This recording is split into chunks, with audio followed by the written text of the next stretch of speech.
बधाई हो, धामी जी को बधाई हो, बधाई हो, बधाई हो, धामी जी को बधाई हो, बधाई हो, बधाई हो। नरेंद्र मोदी जिंदाबाद, नरेंद्र मोदी जिंदाबाद।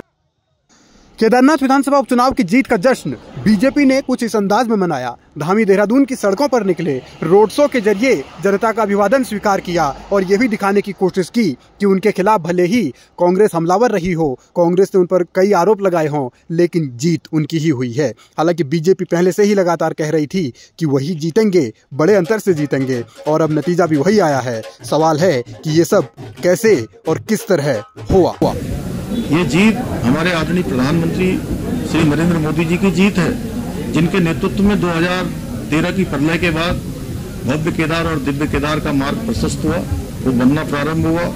ये जीत विकास की जीत है, ये जीत सनातन की जीत है, ये जीत केदारनाथ विधानसभा के लोगों की जीत है, ये जीत हमारे सभी कार्यकर्ताओं की जीत है, ये जीत उत्तराखंड के लोगों की जीत है। और ये हार क्षेत्रवाद करने वाले कांग्रेस पार्टी के लोगों की हार है, ये हार जातिवाद करने वाले लोगों की हार है, ये हार झूठ और भ्रम फैलाने वाले लोगों की हार है, ये हार सनातन का विरोध करने वालों की हार है। और मैं आदरणीय प्रधानमंत्री जी को बधाई देता हूं कि आज उनके नेतृत्व में केदारनाथ विधानसभा के उपचुनाव का परिणाम आ चुका है। परिणाम आशा नौटियाल जी के पक्ष में है, परिणाम पुष्कर धामी जी के पक्ष में है। मैं आशा नौटियाल जी को उनकी इस जीत पर बहुत बहुत बधाई देता हूं और पुष्कर धामी जी को भी, माननीय मुख्यमंत्री जी को भी बहुत बहुत बधाई देता हूं। आशा नौटियाल जी को बधाई इस रूप में कि वो भारतीय जनता पार्टी की प्रत्याशी थी और उन्होंने विजय हासिल की, इसलिए उन्हें बधाई हो। और पुष्कर धामी जी को बधाई इसलिए, यह चुनाव केदारनाथ विधानसभा वर्सेस पुष्कर धामी का चुनाव था और इस चुनाव में यह नहीं कहा जा सकता कि 53,000 करीब वोट पड़े थे और यह नहीं कहा जा सकता कि केदारनाथ विधानसभा ने पुष्कर धामी जी की कार्यशैली पर मोहर लगाई है।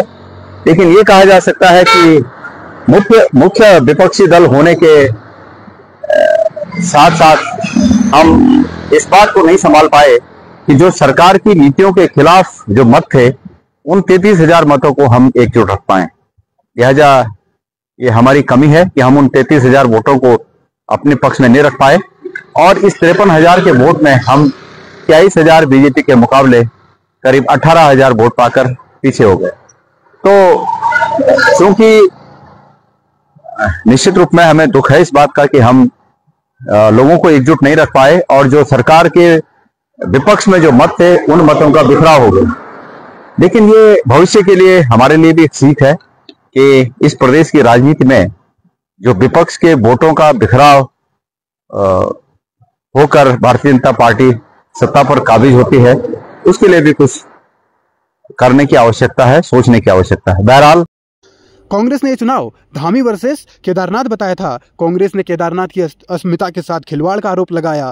कांग्रेस ने सोना चोरी का मुद्दा उठाया, लेकिन तमाम मुद्दे धराशायी हो गए और धामी यहां जीत गए। धामी अब दावा कर रहे हैं कि उनका ही नाम चल रहा है, उनका ही ब्रांड चल रहा है। सवाल है कि इस रणनीति के साथ अब कांग्रेस के लिए आने वाले दिनों में चुनौतियां कितनी बढ़ेंगी, क्योंकि कांग्रेस कह रही है जहां त्रिकोणीय मुकाबला हुआ वहां बीजेपी को फायदा हो रहा है। तो सवाल है कि कांग्रेस का संगठन आखिर किस तरह और किस रूप में कमजोर हो रहा है।